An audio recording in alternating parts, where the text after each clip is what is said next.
Good evening అండి. ఈరోజు మనం ఒక స్పెషల్ ట్రాఫిక్ డ్రైవ్ అనేది బెంగళూరు బస్ స్టాండ్లో కండక్ట్ చేస్తున్నాము.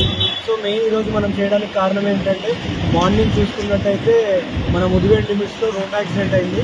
అది కొంచెం ఫ్యాటల్ గ్రేవ్ అయింది. కాబట్టి ఇప్పుడు ఎవరైతే చాలా వరకు హెల్మెట్స్ లేకుండా లైసెన్స్ లేకోకుండా ఇవన్నీ చేస్తున్నారు, కాబట్టి దానిపైన ఒక స్పెషల్ అవేర్నెస్ డ్రైవ్ అనేది కండక్ట్ చేస్తున్నాము. ఇది కాకోకుండా కూడా ఇప్పుడు నెక్స్ట్ ఇమీడియట్గా రాబోయే రోజుల్లో కూడా ఇట్లాంటి డ్రైవ్స్ మన మదనపల్లి టౌన్లో అన్ని ఏరియాస్లో కూడా కండక్ట్ చేస్తాం. సో ఇవన్నీ ఇప్పటి నుంచి రెగ్యులర్గా కూడా ఉంటాయండి. సో డెఫినెట్గా జనాలు ఎవరైతే ఉన్నారో హెల్మెట్స్తో రావాలా, విత్ పేపర్స్తో రావాలా. అట్లాంటి టైంలోనే రోడ్డు మీద ట్రావెల్ చేయాలి. లేదంటే మాత్రం కొత్త ఎంవీ చట్టాలు ఏవైతే ఉన్నాయో దాని ప్రకారంగా ఫైన్స్ ఉంటాయి. తాగేసి వచ్చి రోడ్ల మీద న్యూసెన్స్ చేసి పెద్ద సైలెన్సర్ వేసుకొని వచ్చారంటే మాత్రం డెఫినెట్గా చట్టపరమైన చర్యలు తీసుకోబడతాయి. Thank you.